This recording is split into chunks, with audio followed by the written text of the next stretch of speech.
assalamu alaikum hunare nabe. Assalamu alaikum Hamadi hunare. Assalamu alaikum Ganno. Assalamu alaikum Denderi. Assalamu alaikum Kouriki. Assalamu alaikum Bapalel. Donc Mimbelti, vraiment on est tellement content pour vous. Hande ko weltare. Donc son goto wi monsieur le maire on wiya ko an mimbi ko an mimbi ko an mimbi do communal hunare merci beaucoup. Donc mara musoni ko rabane su kuñi toxondi jamu. Donc on dit démonstration soni kenabe mbadi firti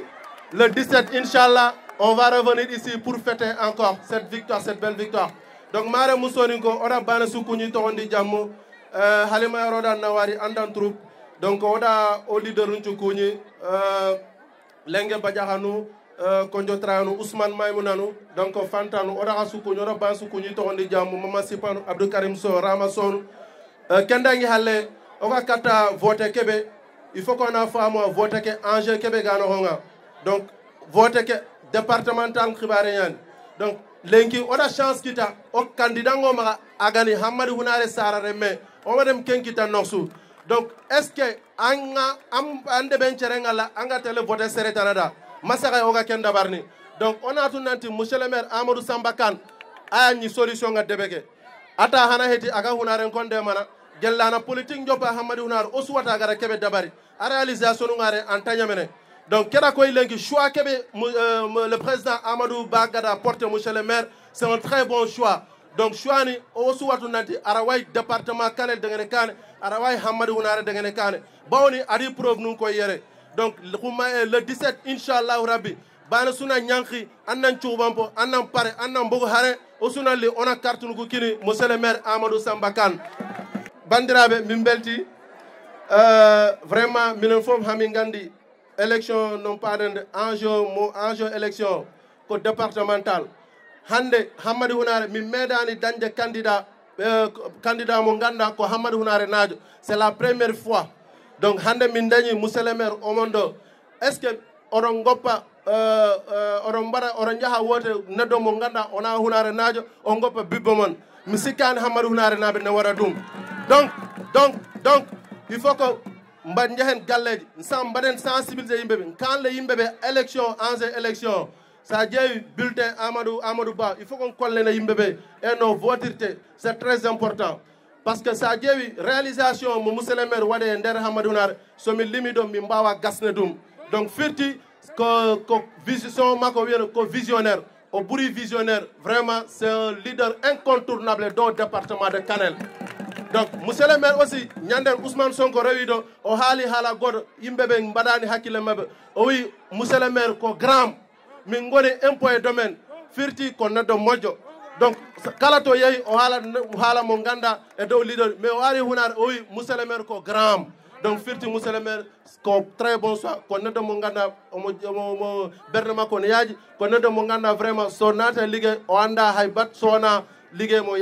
Donc, il s'est donné pour la commune de Hunare. Donc, je pense que le 17, Inch'Allah, tout Hamadi Hunare doit sortir pour voter monsieur le maire Amadou Sambakan. On va l'amener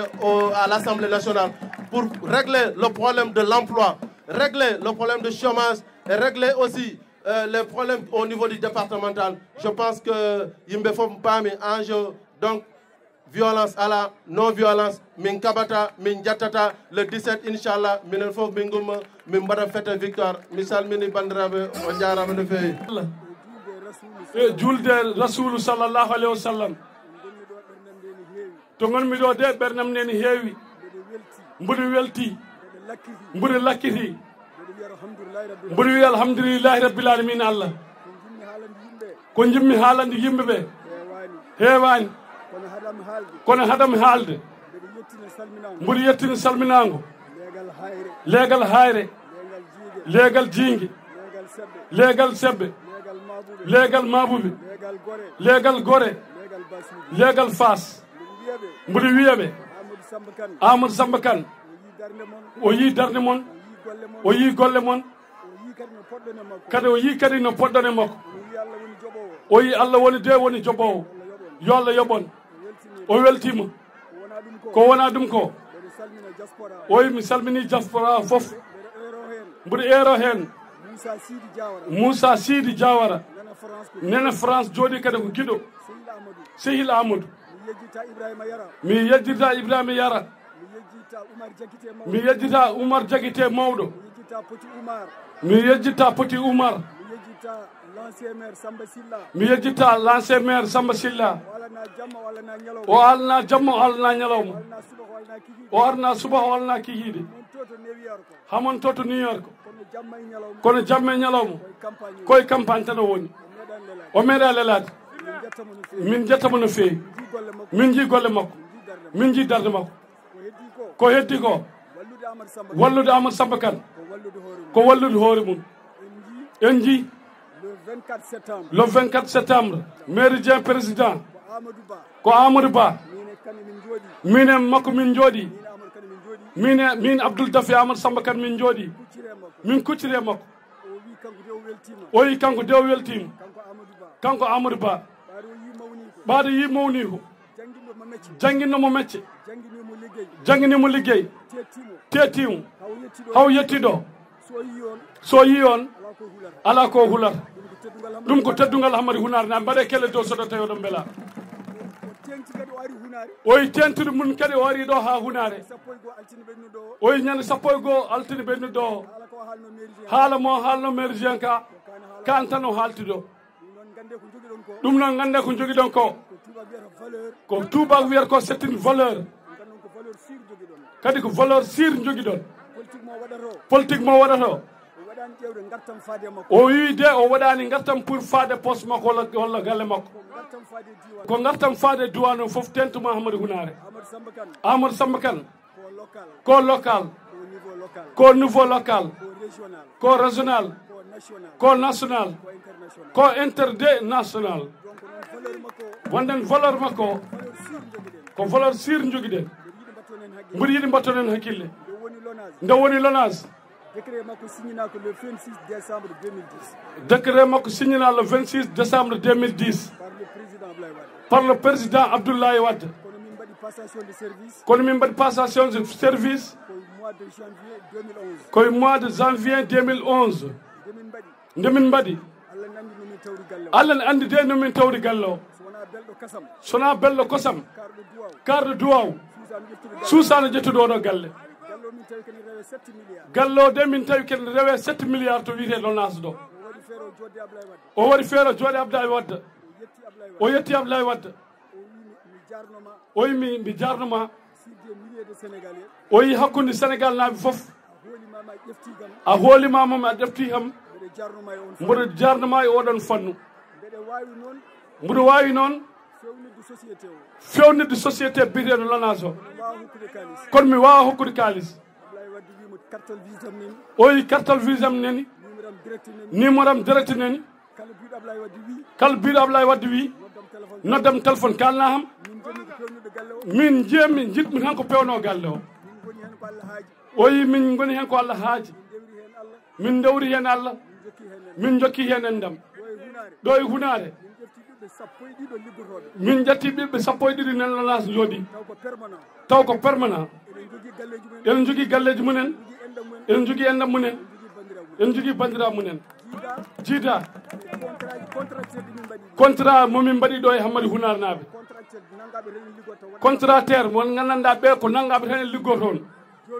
joni noon on kay so en dartu hunde foti ko wallede son ballimo ko koye mon balluɗon centre santé o nan ɗo holo makko ala ɗo e département e foof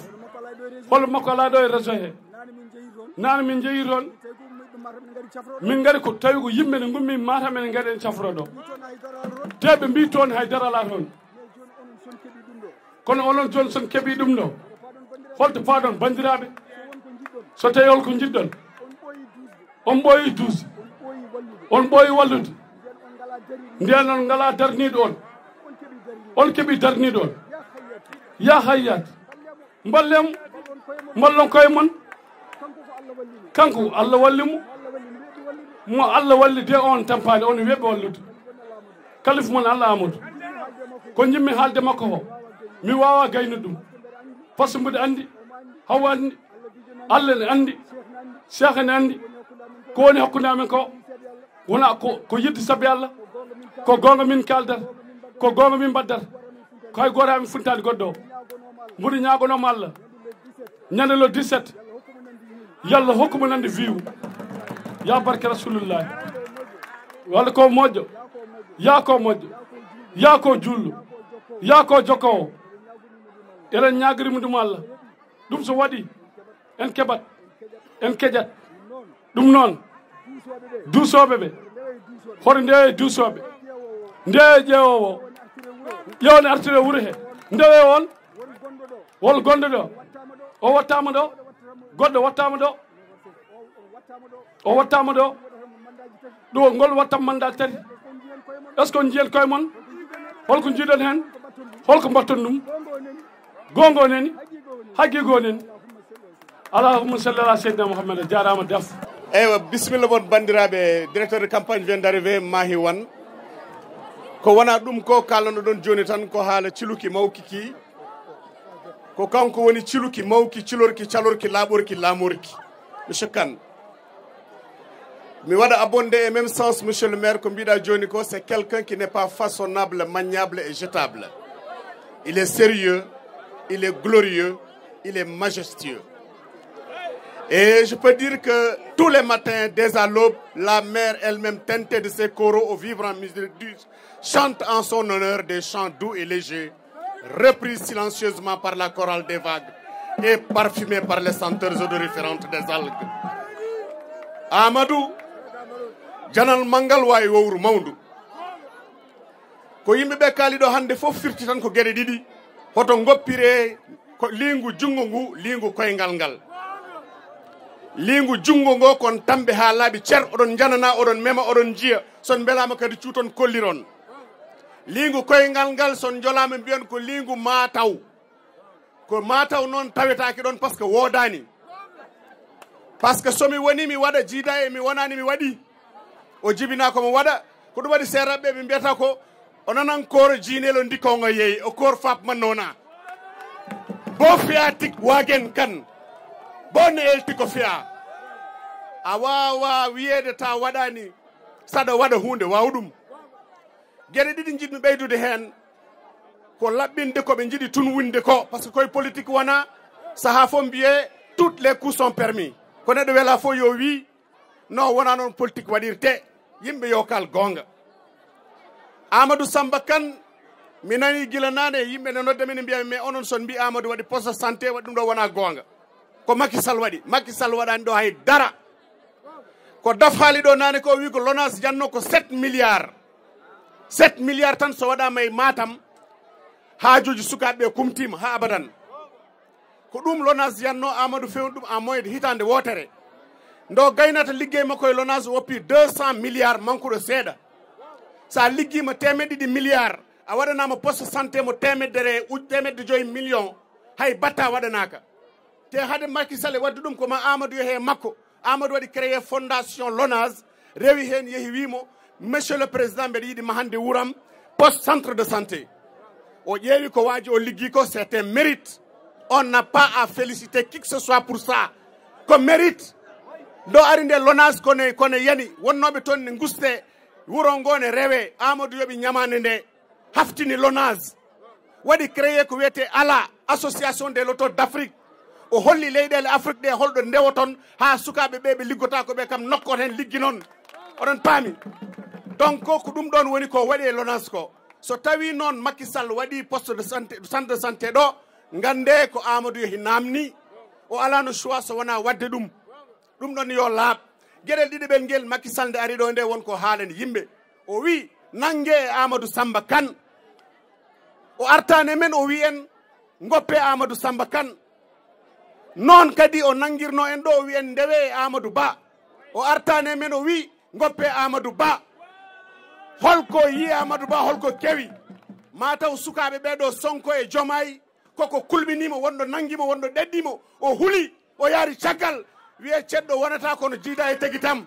oɗo ceɗɗo dogi o huuli o jiiɓimo o fayi o yooli leydi ndi o yooli lanaka Amadou Ba noon ko histoire de Alpha Ballobo en ko Amadou mo Amadou tan Amadou mo Amadou tan Amadou woni Amadou Amadou woni Amadou ɗum woni gonga ɗum ɗon firti ko gueɗel gotel koɓe cettiɗo kamɓe fof ko kin fat place Amadou Ba dari wi Amadou Samba Kane bismi kam jagginimi liggey Ousmane Sonko ari ɗo ñanden o ari komo laƴa par ce que o wawana leydi ndi o hattanani leydi ndi o jiiɓi leydi ndi o bonni feere sukaɓe ɓe o ari o dari ko garage wi grand o mbiɗa sohli ɗum grand o noon ko kanŋe ñolata min gaccata grand o ne yahane rewa e bolle puyɗe yo wontu neɗɗo min dokkamo grand o yo wat golle gorko min dokkamo grand o ko wona ɗum ɗon ko min wi nana yona en mbawa wadde so wona rokkude konngol ngol joom ñalande nde koolaɗo o ara ko haali hen foof ne yoni min ko ɓeyɗo hen foof kan ne yoni min kan mo dañma fof wasani. Vous êtes glorieux, vous êtes honorable, cher honorable député. Soyez la bienvenue chez vous. Merci, M. Kane.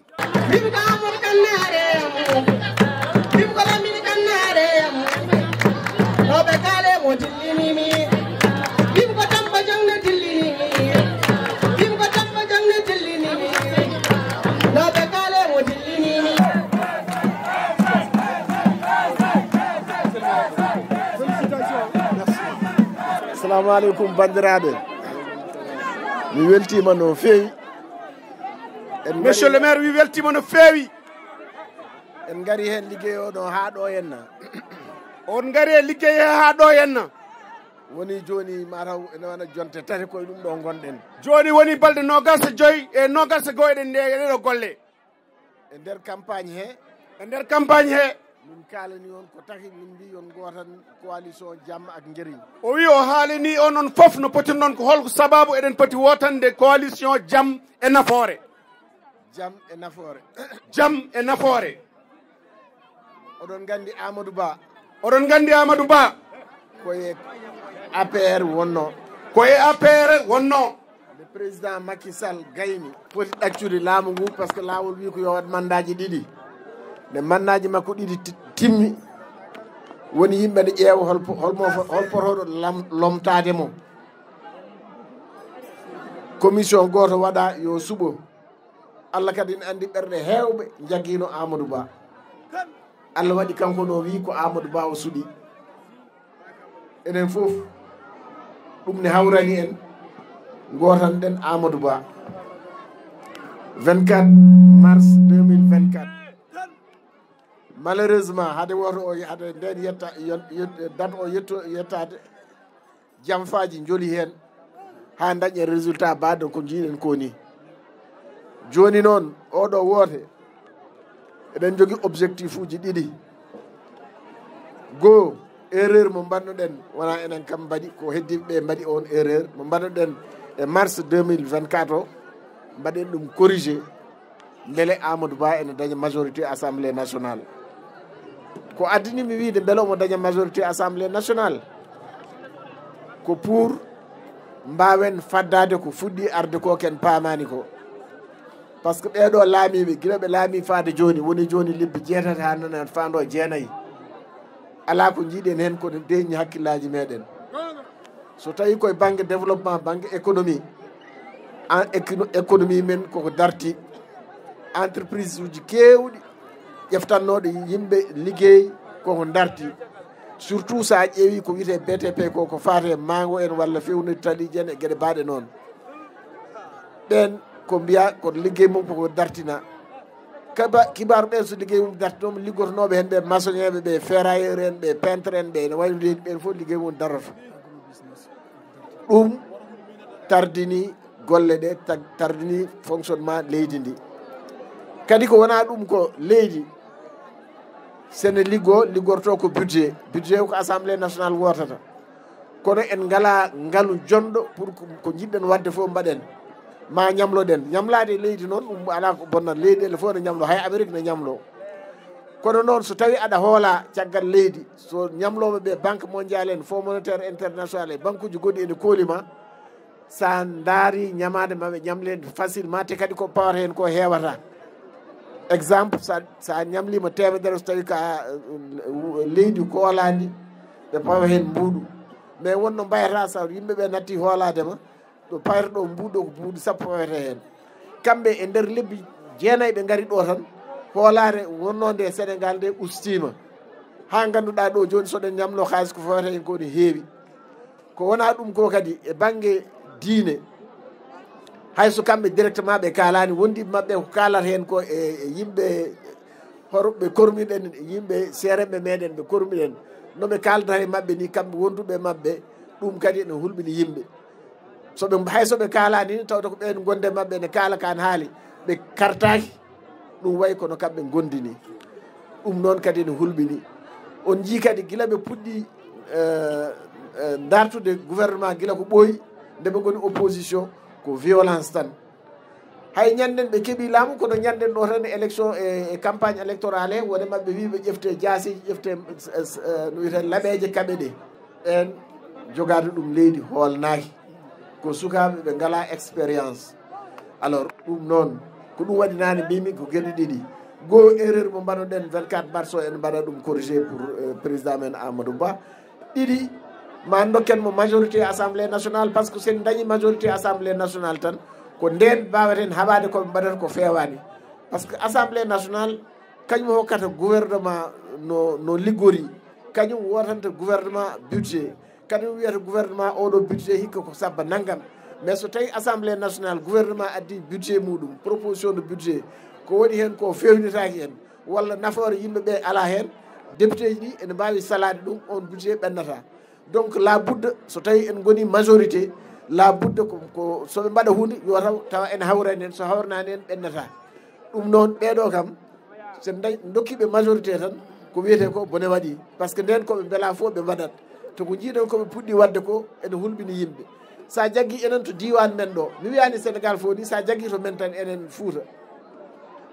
e gouvernement mabɓe o ala fo mo jeyata ɗo Foutanke ligguiɗo toon pourquoi région meɗen o ne ɗacce pourquoi ɓe tan liggoto ƴeftata hen enen ngala hen a yeyata hen ministre mo ganduɗa ko gajeya a yeyata hen directeur général mo ganduɗa ko gajeya a yeyata hen PCA a yeyata hen ko seeɗa ko goto ganduɓe origine mum ko ga henna ene hen mo sikko ministre délégué ou quelque chose comme ça alors ɗum noon kadi guila ɗum waɗi on jiyaniɓe ɗo henna e campagne électorale he min won gueɗe kewɗe koye campagne o jiimi ɗum mboɗa andu noon ni difficulté ji gonɗi ɗo ɗi mais nde min ndewi dawol dane maayo fuɗɗama guila ko ɓooyi ko gonga ni Macky Sall welsidima seeɗa ngol gasani e yeeso mum kono au moins kam o fuɗɗima lawol ngol kamɓe ponno jokkidde guila ɓe gaari ha joni lawol ngol koko daari ligguey o darima ko mbaɗantane ɗen kadi université région foof ene yiiɗa dañde université diwan mum pourquoi par ce que sukaɓe muɗum so dañi baccalauréat gimmotako ɗo jaaha ha Ndar walla jaaha Dakar walla jaaha capital uji régional uji goɗɗi bon Macky fuɗɗinima en ɗo université o aussi ligguey mum darima aéroport gonnoɗo ɗo o fuɗɗunoma ligguede on aussi darima hôpital mbaɗeteno ɗo on aussi darima guila ɓe jooɗi ha joni on jiyaniɓe ɗo e diwan men he ɗum hulɓinima sona ñandende premier ministre ari ɗo henne nde Matam ɗum ɗon noon ne hulɓinima alors pour habtade ɗum noon feere wotere keddorɗen no mbimi on ni wondi dañen majorité assemblée nationale dokken coalition men jaam ak jeriñ woni jaam e nafoore dokken ɗum majorité assemblée nationale sen dañi majorité assemblée nationale ko jiɗɗon fof ma waɗe sa rewi lawol jeerigol aussi ferlo ñanden min jeehi toon mais a arane wuuro sa hiɓoki sabbundu par exemple gara e wuuro d' abord hadama yettade wuuro ngo ko probléme par ce que lawol ngol moƴƴani wona hay rang latiriɗ ala ko a yaha ɗo aɗa taro leɗɗe aɗa sorte no nagge ni sa yettoyimo toon ɓurli mabɓe ko 60 métres ha 70 métres capanɗe jeegom ha capanɗe jeeɗiɗi métre woni profondeur ɗum ɗo no ɓoyndu nu luguirdir ni soɓe ƴooga a wawa 60 métres weddade bagal cafa ɓe mbaɗata koye ɓoggol ɓe kaɓɓa e mbabba ɓe piya mbabba doga fooɗa ndiyam ƴefta walla ɓe ƴefta puccu komin jeyiten ko min kawri ɗon mi kalnama no accident goto debbo goto ne ƴooga ne jogui ɓoggol ngol haɓɓa e ɗum ɗo he siwo he alors mbabba ba dogui ɓoggol ngol taƴi yani ɗum ɗo ko seeɗo yana e nder woynu ma waɗa hospitalisé pendant quelque temps hospitalisation encore nde watta hospital ɗon ala centre de santé ma jaaha kadi hakke kene 40 kilométre e ɗin condition ji pour mbawa ɗum alors ɗo henno 21e siècle ƴogde ɗum ɗo e woyndu hakke 40 métres alors que forage wadde forage c'est pas quelque chose d' extraordinaire forage wadde forage made ɓurata 100 millions quelques millions mbaɗa forage goto so waɗanoma ɗon ɗo ɓokki sabunde ɗum non seulement ma ɓokki sabunde naɓe mbaw hen ɗon mais ɓuuri takkiɗe ɗon aussi ma mbaw ɗumninde somin jeehi assemblée nationale min dañi majorité so budget o wotama wiyama par exemple 20 milliards hutorte ko wadde forage uji mais man mbi forage minen emin cohli forage il faut que min mbaɗane forage ma min mbaw haɓɓude ɗumninde no wiyete forsude min min daña forage mais somin ngala sen ngala majorité assemblée nationale koɓe beelaɓe mbaɗata sukaɓe meɗen ñanden e nder campagne électorale he bappelel min jeehi toon duwaw wuuro woto sukaɓe nogas e nayo ene maayi e maayo gueeƴe he pourquoi par ce que ɓe ngala ligguey alors que sa ƴeewi dande maayo leydi waalo ndi ko ɓurɗum moƴƴude ala ene yaaji ha maayi ndiyam ɗam ko ɗon woni même pas 10 métres ko ndiyam alors so tawino ɓe mbaɗinino en aménagé leydi ndi aɗa andi aménagement surtout leydi pour wadde guese ko ɗum ɓuuri tidde par ce que ma coppa leɗɗe ɗe a wawa ƴeftude jambere soppa ɗen leɗɗe ko machine aji gaddata guitta leɗɗe ɗe ma mbaɗa terrassé ɗum ɗo ɗum mbaɗa gaawi ndiyam wawa ɗum ɗo sa waɗi moto pompe tan gasi alors joni guila sayed guila nde fuɗɗi wadde ɗo ko casier rigière mo joguiɗen ɗo tan daña 350 hectares sa ari famille goto daña hen hectare goto aɗa warnide hen aɗa ɗuminen hen walla timmani hectare ni o ko hen liggoto 0,90 hectares walla 0,80 hectares e famille ɗum wawata huftinde besoin ji yimɓeɓe alors que so pewnanino en ɗum milliard uji nana toon ɗi ko haalate ko so ɗum waɗanoma ɗon utilisé ɓe ma yimɓe mbaw remde kadi joni natti ƴeftude dialo aɗa waɗa dani ɓe ƴeftata ko tracteur uji ɗi c'est vrai enen séeri en mbawa sodde ɗum mais so waɗama subventionné gouvernement ƴefti hen gueɗal enen ƴefti hen gueɗal mais ɗin tracteur uji sonon joguino ɗo bappenen nanɓe dañanɗo ɗo ko ndemi donc ɗum noon gueɗe baɗe noon e baɗe noon ne heewi ko ɗum tahi min mbi on yon gar jantone amen gotanen coalition amen beele eɗen daña majorité assemblée nationale sen dañi majorité assemblée nationale ko kalɗen ɗo ko fo eɗen mbawi remdu ɗum kono sen ɗacciɓe ɓe mbaɗi koɓe mbaɗi ko ɗum noon hay goto anndaɗo ba ɗum noon bandiraɓe 17 novembre coalition meɗen ko jamma ak jeriñ ene weeɓi andude ha maayi ko photo eyyi ko jaam e nafoore ko photo Amadou Ba woni hen e ɓokki ko ɗum woni ɗo puccu gonnogo hen ngu puccu ala ɗo puccu maayi kadi woto yimɓeɓe puntu on